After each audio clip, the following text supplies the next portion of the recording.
Welcome to Listen2Riches. Today we will delve into a book called Adversity Quotient. How can one deal with adversity and unfavorable events? This book is an innovative work in the field of psychology, first published in 1997. Since then, the concept of adversity quotient has been making its way into people's awareness.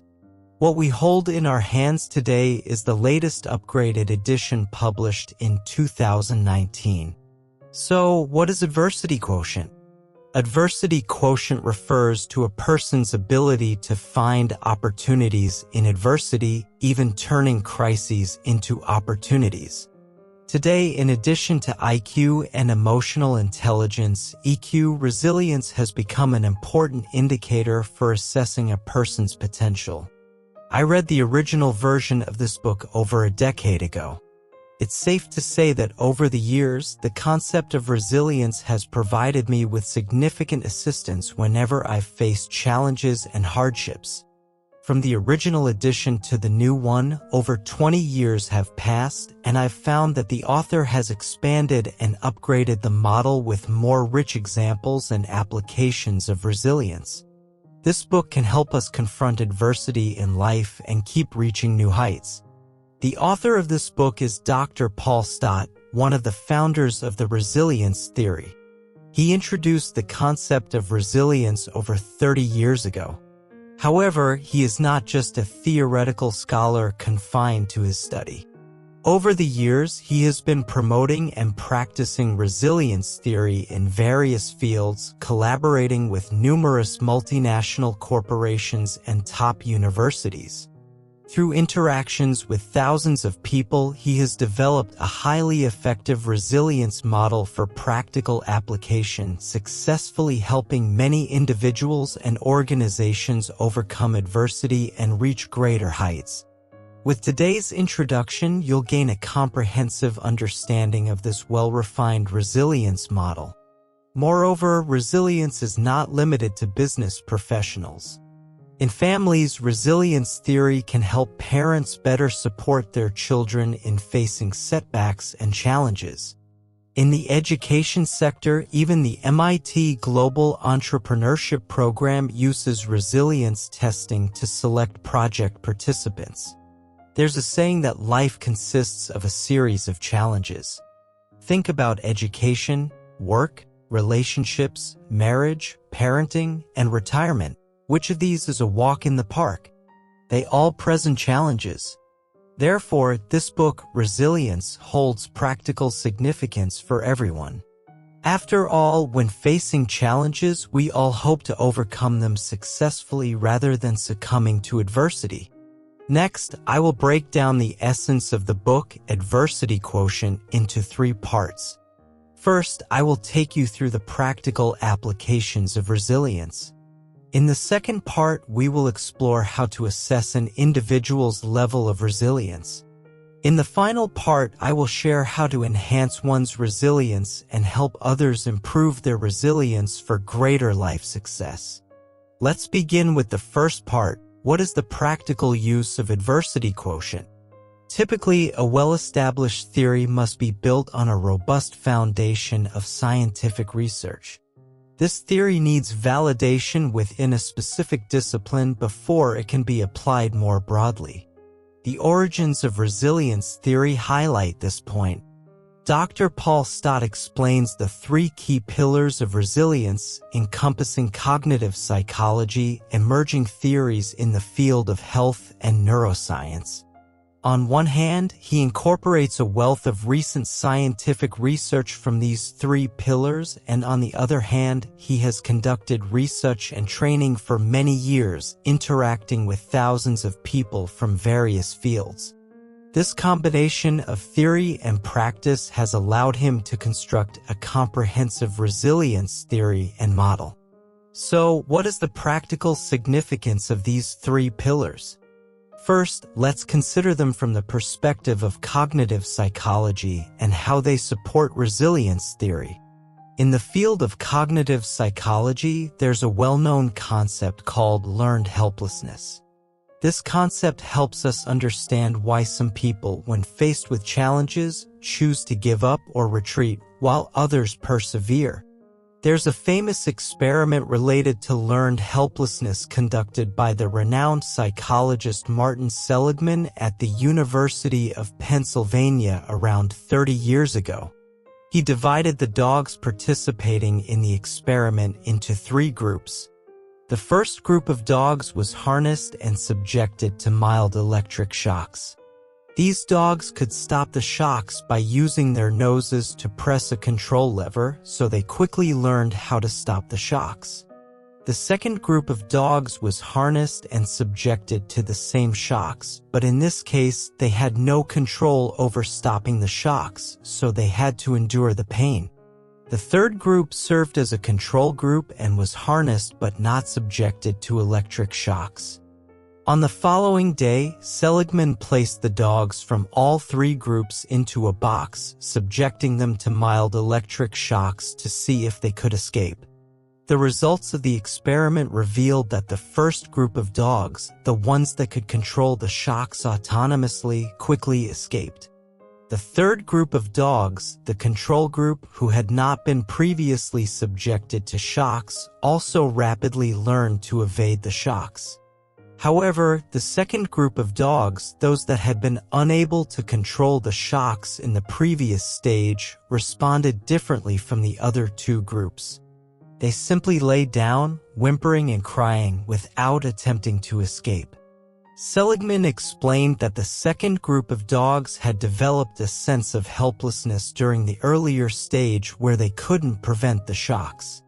This learned helplessness from the previous stage dampened their motivation to take action in the second round of the experiment.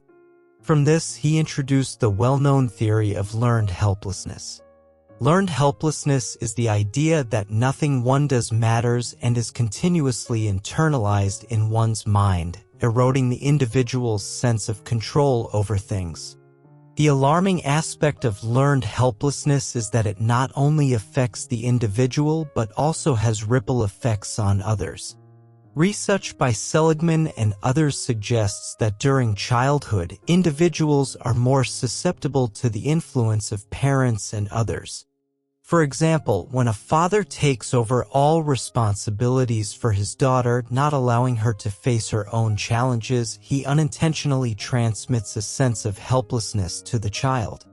Similarly, if a teacher attributes a student's performance solely to stable traits like intelligence or personality, it can make the student feel extremely helpless. However, if the problems are attributed to short-term factors like lack of effort or motivation, the individual's sense of helplessness won't be as intense. Seligman classified these different attributions into 2 attribution styles, pessimistic and optimistic. He pointed out that when adversity strikes, attributing it to personal or permanent causes is a pessimistic attribution style, while attributing it to temporary or external factors is an optimistic attribution style. Different attribution styles can reveal the underlying messages in how people handle adversity. In this context, there's another significant experiment to consider. Seligman conducted a 5-year study involving thousands of insurance agents. He found that more optimistic agents sold more policies, with optimistic salespeople achieving sales figures 88% higher than their pessimistic counterparts. Pessimistic agents were 3 times more likely to quit compared to the optimistic ones. This reminds me of a popular saying in recent years: pessimists are often right, but optimists are often successful. Why are optimists more successful? After understanding learned helplessness, we know that it's because optimistic individuals tend to attribute difficulties to external factors, making it easier for them to establish a sense of control. Once this sense of control is strengthened, it is less susceptible to the effects of learned helplessness. Many tools in the resilience theory teach us how to overcome helplessness and regain a sense of control. Next, you will hear about more specific methods and tools. The second pillar of resilience theory involves the field of health. In recent decades, there is mounting evidence that an individual's response to adversity is closely linked to their physical and mental health. Dr. Marlin, the dean of the Yale School of Nursing, conducted an experiment with mice. He injected a certain amount of cancer cells into the mice and divided them into 3 groups, similar to the experiment with the dogs mentioned earlier. The first group learned control, i.e., how to press a control lever to turn off the shocks. The second group learned helplessness, meaning that no matter what they did, they couldn't turn off the shocks. The third group served as a control. Marlin found that the second group, the one with learned helplessness, had a cancer rate over 2.5 times higher than the first group with control and roughly twice that of the control group. This experiment indicates that carriers of cancer cells with learned helplessness or a lack of control are more likely to promote the spread of cancer cells, even causing cancer. Beyond these experiments, the emerging field of psychosomatic medicine, which specifically studies the relationship between the human mind and physical health, is one of the forefront areas in the medical field, and its research is flourishing. Numerous studies have already demonstrated that there is a mutual feedback loop between one's mindset and physical health. A negative mindset can harm physical health, while a positive mindset can enhance it. Therefore, managing one's mindset and emotions not only impacts the achievements one may attain but also directly influences one's physical health. The third pillar of resilience theory pertains to neuroscience. You might have heard the saying that it takes 21 days to form a new habit, but Dr. Stott, the author of this book, holds a different view. He consulted with Dr. Mark, the head of the neurophysiology department at the University of California, Los Angeles Medical Center, and asked how long it takes to form a new habit. Dr. Mark counter-questioned him, "How long did it take for you to learn not to touch a hot stove?" The answer is that it takes less than 100 milliseconds to learn. From this, Stott proposed that resilience can also change in an instant.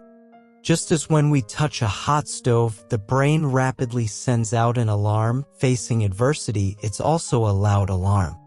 The brain subconsciously generates a response to adversity. This subconscious response can also change in an instant. Once the stimulus is strong enough, even just for 100 milliseconds, a new habit can be formed. This tells us that the ways we've coped with adversity in the past can be entirely changed. When we learn new ways to cope with adversity, the initial stages may require continuous practice.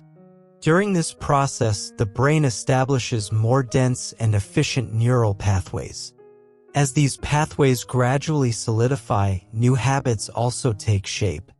Consequently, when the brain is triggered by adversity, the new coping mechanisms will naturally come into play. So, that concludes our first section today. In this section, we introduced the 3 pillars of resilience theory: cognitive psychology, psychosomatic medicine, and neuroscience. Cognitive psychology highlights the issue of learned helplessness, which resilience theory aims to address. Psychosomatic medicine emphasizes the feedback loop between the body and mindset. Meanwhile, neuroscience research into neural pathways forms the basis for the practical application of resilience theory. Now, let's move on to the second key term for today: how we assess our resilience. Dr. Stott, the author of this book, has developed a 4-dimensional resilience assessment model over his 30 years of research and practice, known as CORE. These 4 dimensions are control, ownership, reach, and endurance.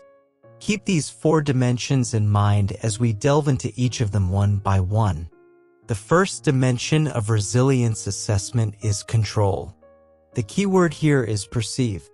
You can ask yourself a question: how much control do you perceive yourself to have over adverse events?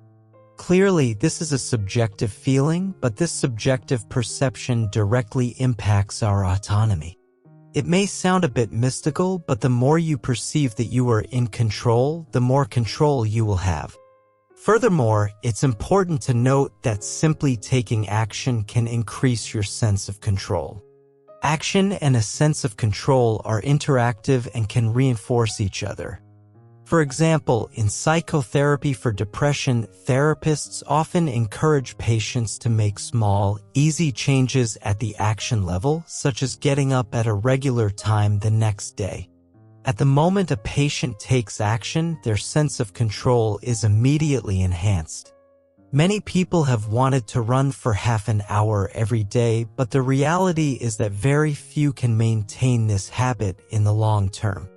Research suggests that if you start by committing to just wearing your running shoes for 2 minutes every day, this simple action can boost your sense of control and help you better adhere to your running routine. The second dimension relates to ownership. Ownership refers to the ability to take responsibility for outcomes. The higher your score in ownership, the more willing you are to take responsibility for results. When we are more willing to take responsibility, we can better cope with adversity. Renowned management author Jim Collins illustrated this aspect of ownership with an interesting analogy in his book, From Good to Great. He described excellent managers as having a distinct trait. When things are going well, they look out the window, but when things go wrong, they look in the mirror. This means that when things are going smoothly, they attribute their success to external factors such as luck. However, when faced with difficulties, they introspect and seek reasons within themselves. This, in essence, embodies the concept of ownership. The third dimension is reach. When facing adversity, you can ask yourself, will this adversity affect other aspects of my life? People with low resilience may let negative impacts spread to other areas when facing a single adversity. For example, a bad meeting could ruin their entire day, or a disagreement with a spouse in the morning could lead to significant financial losses in trading later in the day. Therefore, it is crucial to control the scope of impact when adversity strikes, much like a firefighter's primary task is to prevent a fire from spreading to other areas. This requires us to build emotional firewalls, preventing adverse events from being disproportionately magnified in our minds. The fourth dimension is endurance. In this regard, you need to ask yourself 2 questions. How long will the adversity last? How long will the root cause of the adversity last? For instance, a teenage student faces difficulty with math scores. If he constantly shrugs his shoulders helplessly and says, "I can't help it, I'm lazy, my father says my laziness is genetic," it indicates he believes the problem is permanent. What initially was a challenge in math learning, he sees as a huge disaster in life.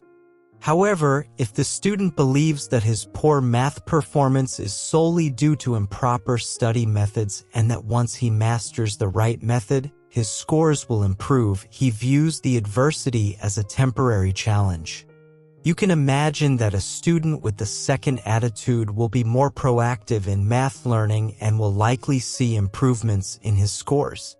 Through these 4 dimensions, control, ownership, reach, and endurance, we can understand our resilience and evaluate the resilience of others or team members. Please remember that regardless of your current level of resilience, it can be improved. Resilience doesn't dictate your fate, it merely reflects the methods you use to cope with adversity and the subconscious behavioral patterns that have developed over the years. That's the content for the second section. Now, let's move on to the third key term for today, how to enhance your own and others' resilience. Even the best theories must be put into practice in real work and life to benefit ourselves and others. Dr. Stoltz, through years of research, has developed a toolbox for enhancing resilience known as the LEAD toolbox.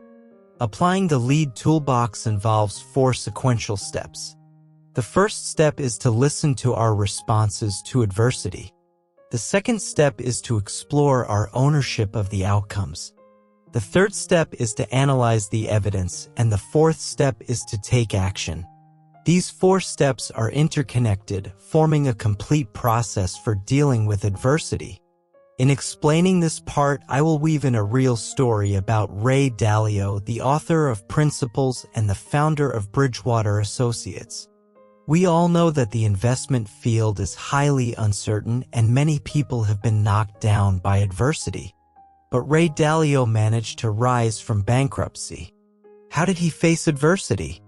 Let's go through it step by step using the lead toolbox. The first step of the lead toolbox is to listen to our responses to adversity. In late 1982, the 30-year-old Dalio took a bearish stance on the U.S. economy, believing there was a 75% probability of an economic collapse. Consequently, he invested in gold and U.S. bond futures. However, he turned out to be dramatically wrong. Over the next 18 years, the U.S. economy experienced one of the most prosperous periods in its history, and the stock market soared. He lost a significant amount of money as a result. Reflecting on this period, he described his experience as feeling like he was repeatedly struck on the head with a baseball bat.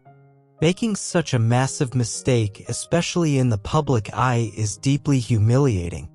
Dalio's initial reaction to adversity was being disoriented and ashamed. In fact, many people have similar initial reactions to unexpected adversity. If we use the lead toolbox described in the book, Dr. Stoltz suggests that we can utilize some tools to do better. The author proposes that we can play a little game with ourselves when we sense adversity approaching. When our brain detects adversity, it immediately sets off an alarm. For example, we can express the onset of adversity with a playful or funny sound, like loudly shouting "ice cream" or making a silly noise. This approach has 2 benefits. Firstly, fun sounds and humorous alarms can change our mental state, making us more positive when facing adversity. Secondly, when the brain sounds the alarm, it helps us interrupt subconscious automatic reactions. At this point, an opportunity arises to assess whether our subconscious automatic response falls into the category of high resilience responses or low resilience responses, and then to adjust this response pattern. After receiving the warning of impending adversity, we move on to the second step, exploring our ownership of the adversity's outcomes. In the ownership step, Dalio handled the adversity well at the time. Due to losing a substantial amount of money, he couldn't afford to pay his employees' salaries. As a result, employees started leaving one after another, and even his closest partner left. Eventually, he was left alone. To balance his income and expenses, he had to borrow $4,000 from his father and sell his second car. Throughout this process, Dalio didn't complain, and he took responsibility for the consequences.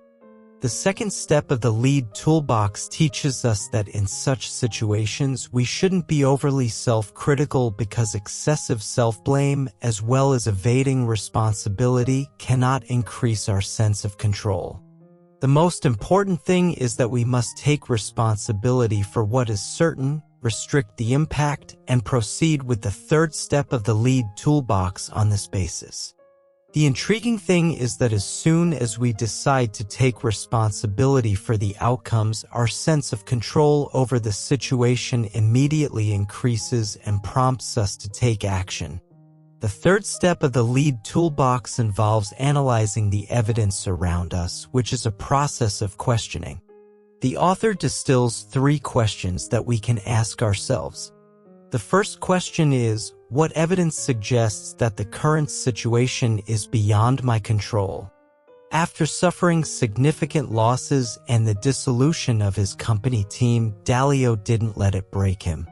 He diligently searched for factors within his life that he could still control, such as reflecting on his mistakes, something entirely within his control, or developing new clients, which he also had control over.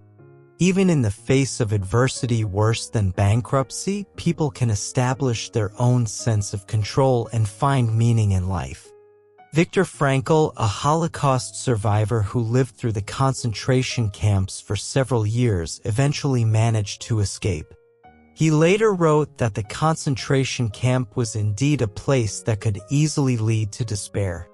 However, even in such a hostile environment, individuals can still discover their sense of control. He observed that those who lost hope and their sense of control in the concentration camps mostly didn't survive, while those who believed they could eventually make it through, who discovered their sense of control, had a much higher survival rate. The second question is, what evidence suggests that adversity will inevitably affect other aspects of my life? Perhaps when people are caught off guard by adversity, their initial reaction is to think that the adversity is a monumental disaster that will ruin everything.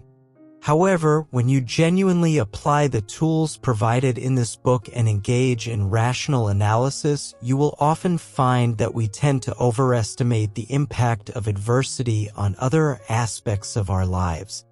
The third question is, what evidence suggests that adversity will last for an extended period?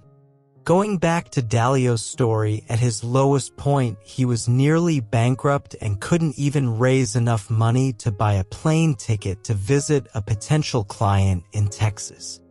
In spite of this situation, he didn't believe that adversity would persist for a long time. He began to gradually cultivate new clients and assemble a new team. He cleverly climbed out of the abyss step by step and continued to grow and achieve greater success. After completing the third step of analyzing the evidence, we arrive at the fourth step of the lead toolbox, which is to take action.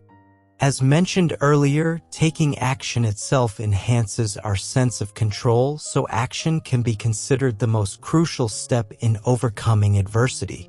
Let's look at the actions Dalio took during that period. He conducted a detailed review of his mistakes, summarizing valuable experiences. He redeveloped new clients and built a new team. He utilized computers more effectively to assist him in making investment decisions. It was these gradual actions that helped him emerge from the depths of life and create even greater achievements. The author of this book, Dr. Stoltz, discovered through years of practice that with the lead toolbox, we can not only enhance our own resilience but also help others improve their resilience. It's important to note that in the process of helping others overcome adversity, there's a crucial point to be clear about our role. We are not advisors or lecturers, we are questioners and guides. The author believes that traditional methods, such as giving advice to others or directly pushing them, may have short-term effects, but over time, things are likely to return to their original state. To truly help others make lasting changes, we must tap into their inner motivation. Every one of us has inner resources to overcome adversity, and our role is to guide others to discover and harness their inner resources following the lead toolbox method. When applying the lead toolbox to assist others, the author emphasizes that the final step, the action checklist, should be created by them, not provided by us. Only such a checklist is likely to be executed effectively. Now, let's review what we focused on today. The first part was about the benefits of resilience. Resilience draws from three modern disciplines: cognitive psychology, psychophysiology, and neuroscience, and the knowledge from these three disciplines is practically applicable to our lives. The second keyword is how to assess our resilience using a model called CORD. This model has 4 dimensions: control, ownership, influence, and duration. The third keyword is how to improve our resilience and that of others. The author provides an effective toolbox called LEAD, consisting of 4 steps. These 4 steps should be carried out sequentially. The first step is to listen to our reactions to adversity. The second step is to explore our ownership of the outcomes. The third step is to analyze the evidence around us. And the fourth step is to take action. When we act according to this toolbox, it helps us or others to better navigate life's challenges and move towards the next peak. Here, I'd like to quote a phrase often mentioned in the book Principles: pain plus reflection equals progress. May you apply the tools provided in this book to continuously elevate your resilience and turn pain into an opportunity for personal growth. This summarizes the essence of this book. Congratulations on completing another book. Thank you all for your support and attention. Please subscribe to Listen2Riches, like, and share this valuable knowledge with your friends. Let's combine wisdom and practice to achieve our financial goals and create a better future. Thank you, everyone. See you in the next episode.